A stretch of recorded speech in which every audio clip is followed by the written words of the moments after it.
Hello friends, welcome to EPG Pathshala. I am Dr. Joydeep Shorangi, Jogesh Chandra Chaudhary College, University of Calcutta, Kolkata. Today we are going to learn chapter 5 on Beowulf, first epic poem written by the Anglo-Saxon people after their settlement in Britain. This module is prepared by Professor Debomitra Kaur, Women's College, Kolkata. Friends, first please remember that Beowulf is the first epic poem written in England, but not necessarily written in the language as we know it, English language. It was first written in West Saxon language, a dialect of Anglo-Saxon languages. In this particular module, we are going to learn the structure and theme of Beowulf, use of legends in the epic as the subtext, epic qualities of the text, elements of Christianity in Beowulf, the monsters of Beowulf, and the poetic style of Beowulf. With these parameters, let us begin. We begin our discussion with Beowulf with some essential facts. Beowulf is the most known poem and most well known epic in the entire corpus of Anglo-Saxon literature. Why it is so? Because it has been considered to be the first epic poem of the Anglo-Saxon people in Britain. The poem consists of 3,182 lines written in West Saxon language. It revolves around the central character Beowulf, where Beowulf is the protagonist. It exploits the heroic deeds of the protagonist called Beowulf. The epic is found in the manuscript called Cotton Vitellius A15. The poem has occasioned many critical debates whether it is an epic poem or not. But due to some very prominent and glaring characteristics, we assign the poem as the first epic poem written by the Anglo-Saxon, written during the Anglo-Saxon period. Now, when you talk about something which dates back such a length, we talk about the date of composition. Beowulf presents the amalgamation of historical reality and the fantasy of the unknown author. We are aware of the fact that Anglo-Saxon literature is anonymous. That means tracing back or falling back to the authorship is a big doubt. These historical facts help to determine that possible date of composition of the poem, but all guesswork. The historical facts in Beowulf is the mention of the death of Hygelac, who died in 528 CE, and the reference to the hero of the Danish origin. That means Beowulf is written around 520-530 AD. This shows that the poem was written after the Danish invasions and who have settled down in England. The formulaic pattern employed in the poem shows that the poem was composed around 725 AD, the heyday of bardic poetry. Thus, two dates are there. We have 520s AD and 720s AD. That suggests the poem must have been written between these two time frames. Epic usually requires a long time to grow orally, till some poet decides to write it down. But remember, as the authorship is in doubt, we cannot claim a specific date of its composition. Keeping the dates in mind, we may refer to Beowulf, the poet must be a Danish ancestry and must have the original from Anglia. So it was written first in Anglian dialect. It was later copied by the cleric in West Saxon, who perhaps has incorporated some of the passages of his own. But remember, the spread of Christianity was an important factor during that time. So the intermingling of pagan and Christian elements made the epic so special. Now friends, let us talk about the structure of the epic.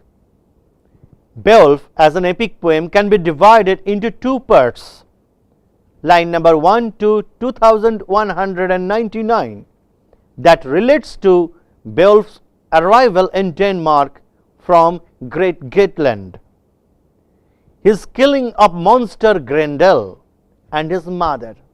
So in this part we find two battles, one Beowulf involving with Grendel and the second with Grendel's mother. And in part 2 that begins from line number 2200, that begins 50 years after the first part, when Beowulf has established himself as a king of the Geats. Now Beowulf is old. The safety of his kingdom is threatened by a dragon. Now in this chapter there is an elaborate description of Beowulf's fight with the dragon. Beowulf kills the dragon and is mortally wounded himself. The poem ends with the description of Beowulf's funeral. The poem uses digressive passages from various sources like the Bible and other heroic sagas. Critics often claim that these Christian elements were incorporated later on. Now let us talk about digressions that we come across in the epic poem. The first group of digressions includes references to legendary figures.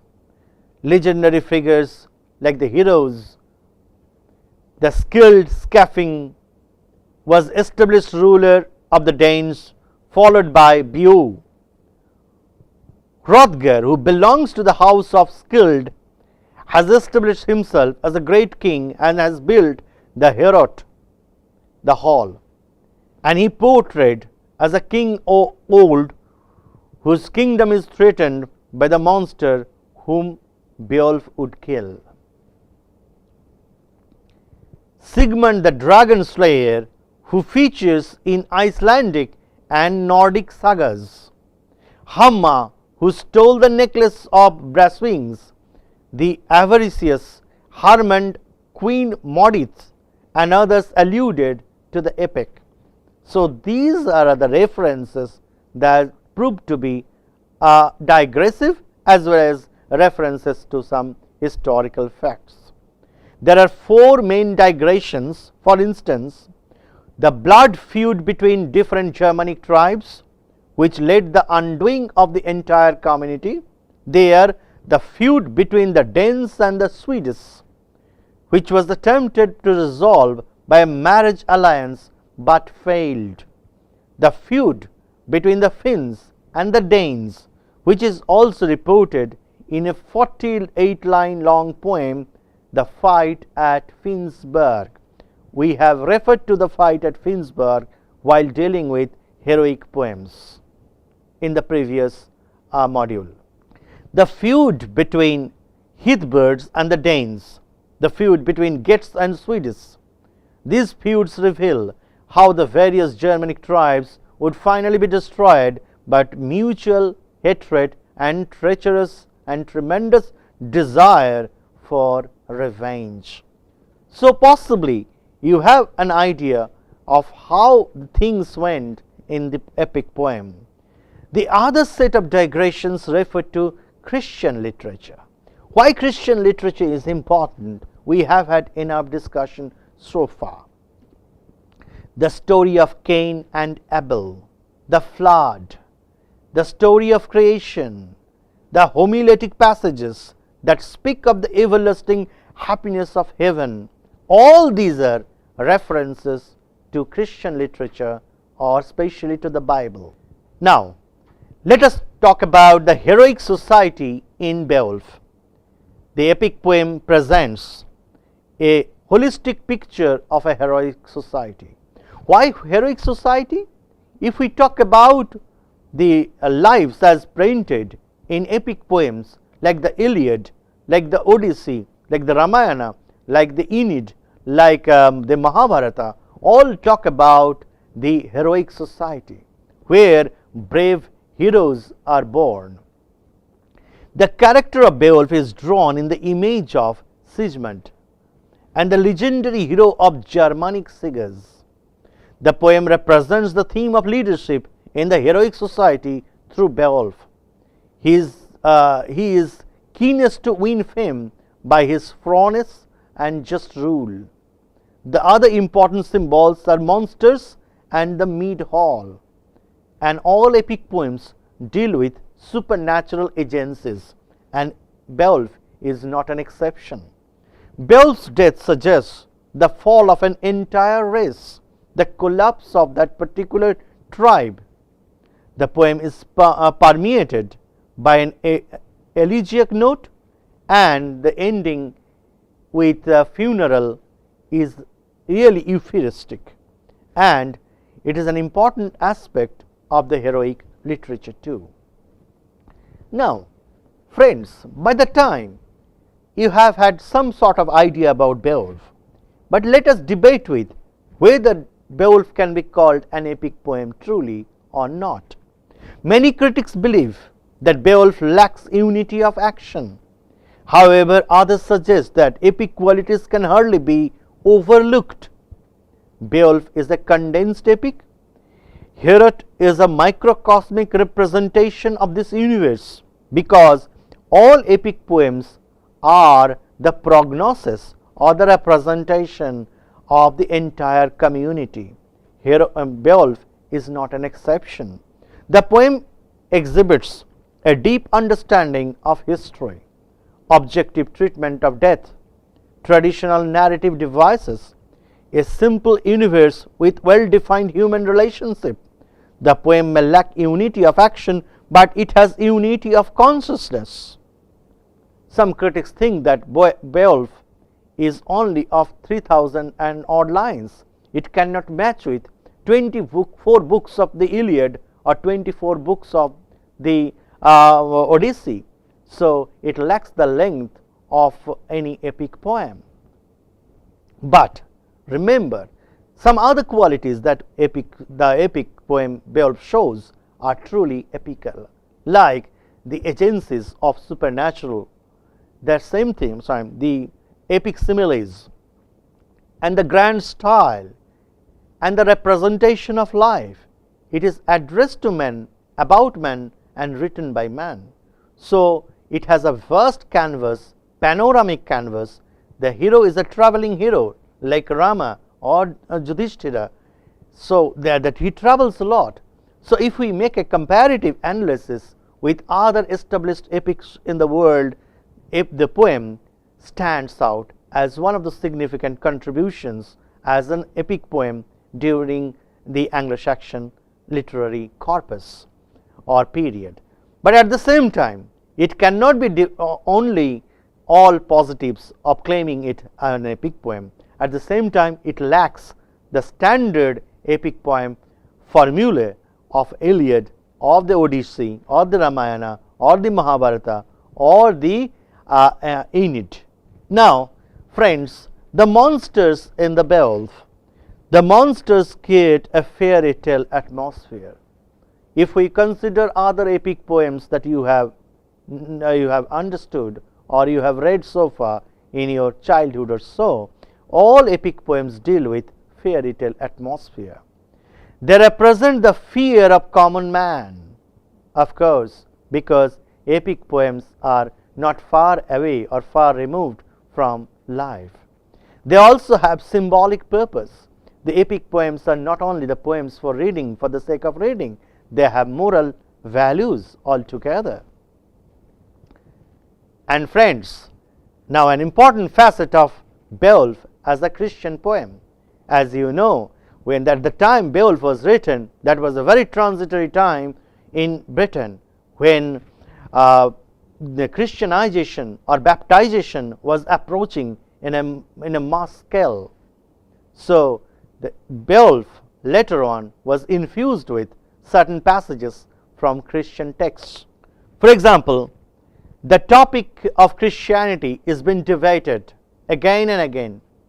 The scholars who believe that Beowulf is a Christian poem refers to the instances of digression and digression to Christian theological literature and homiletic tone of the poem.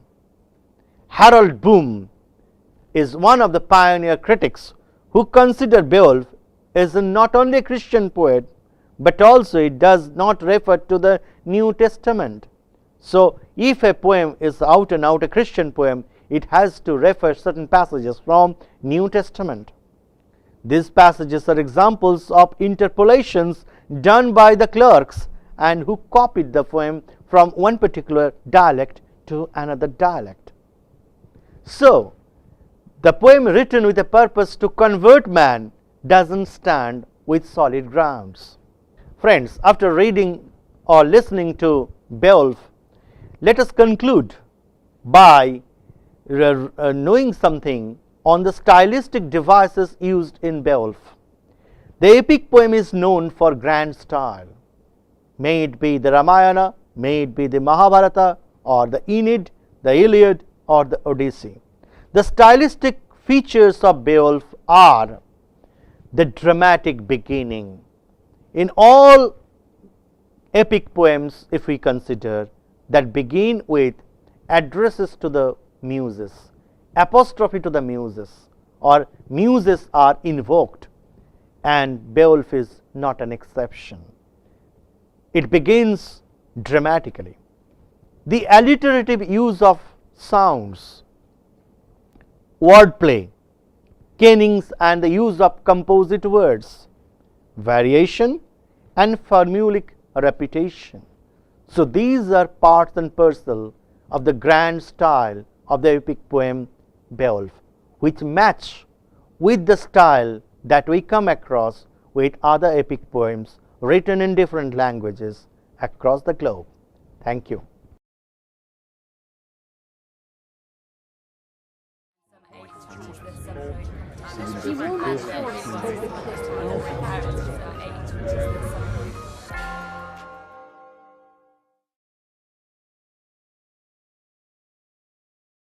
So, seeing as this is the first in this series of talks called Great Writers Inspire, I'm going to talk about what's often regarded as the first great text in English literature, the long Old English poem that we now call Beowulf. I'm going to ask a few questions about what we mean when we say a writer in the Anglo-Saxon period, and whether we can really talk of the Beowulf poet in the way we talk of, say, Swift or Blake or some of the other writers who will be discussed later on. Beowulf survives today in just one manuscript copy. This was made by two scribes. We call them rather unimaginatively scribes A and B. They were working around the year 1000, we know that from the handwriting. And the manuscript is now in the British Library. You can go and see it, it's on public display most of the time. As you can see from the slide, the manuscript's not in very good condition. It is 1,000 years old. It's something of a miracle that it survives at all. A lot of Anglo-Saxon manuscripts were destroyed in the Norman conquest. The few that survived that didn't survive the dissolution of the monasteries.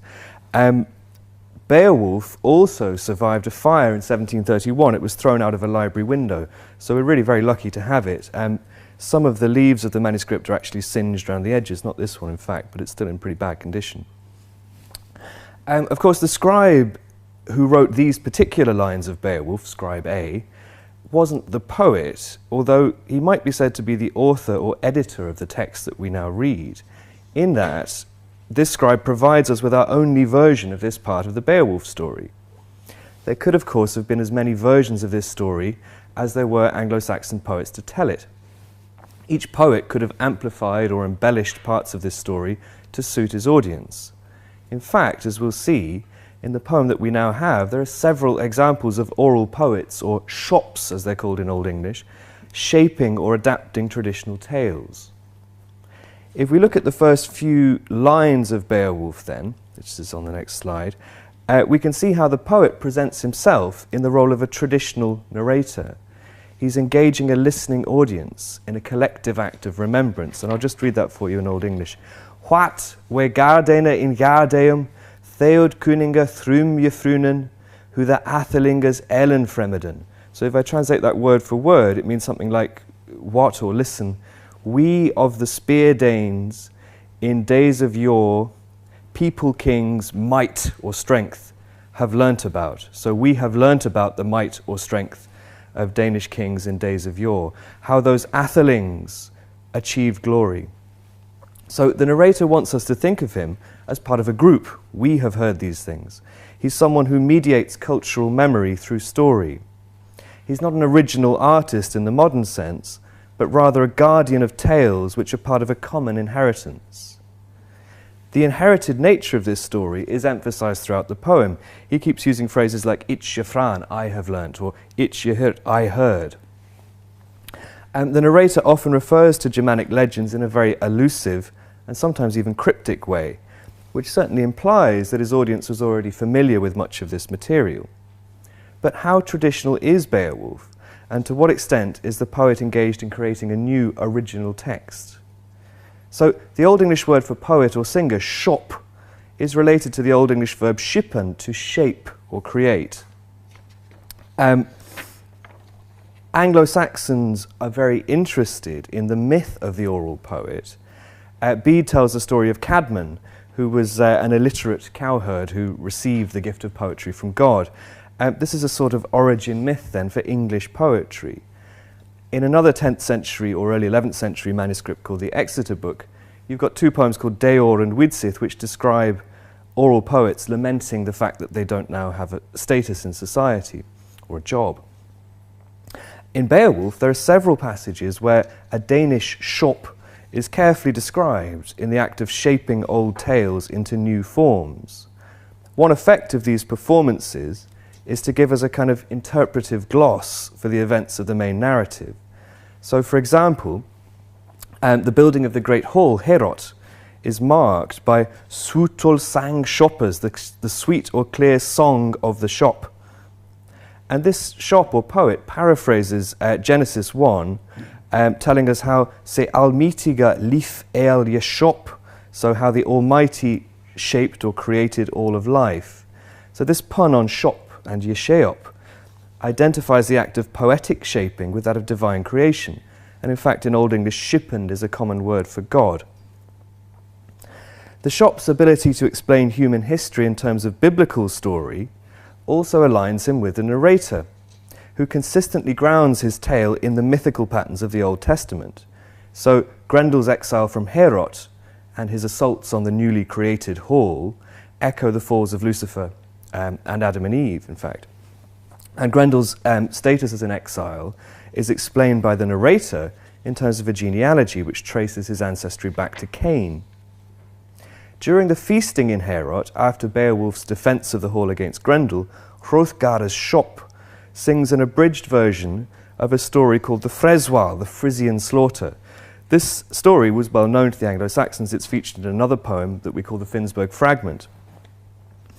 In the fragment, you get the focus on the defence of the hall, but in Beowulf, the shop focuses instead on the themes of maternal grief and the impulse towards revenge.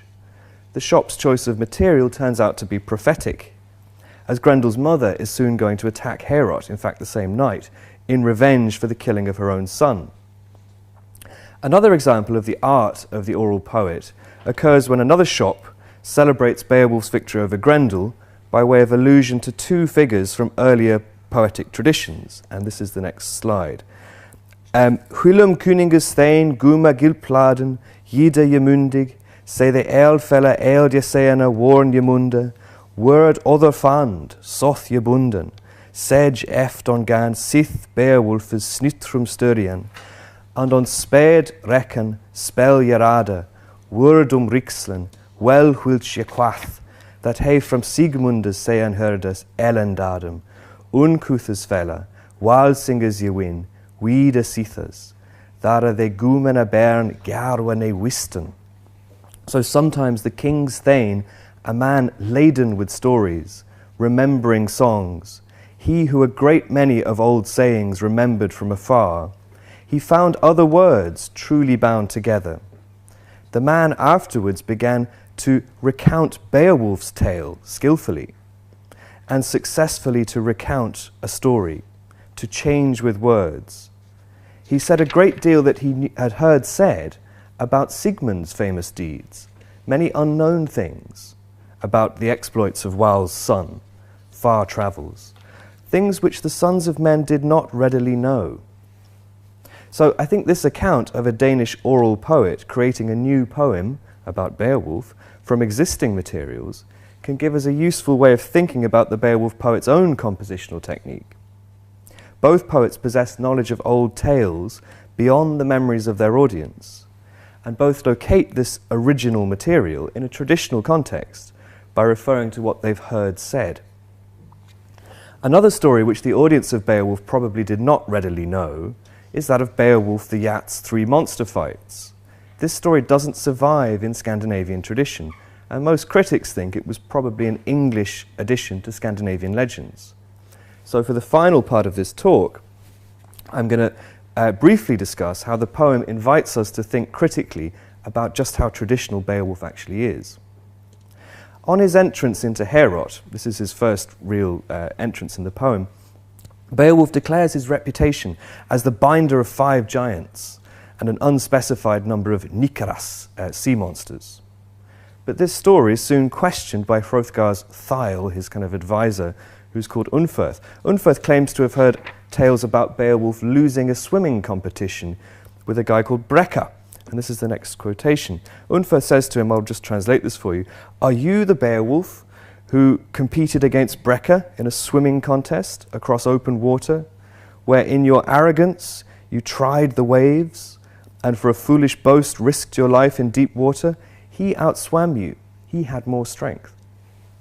In support of this case against Beowulf, we learn much later in the poem that the Yats had in fact considered Beowulf lazy and cowardly. But the budding hero denounces Unferth's version of events and casts himself as the greater swimmer of the two and brave vanquisher of 9 Nikaras. So we can see Beowulf here performing a role equivalent to that of the traditional narrator and his shops. He's amplifying a version of his own tale before a listening audience.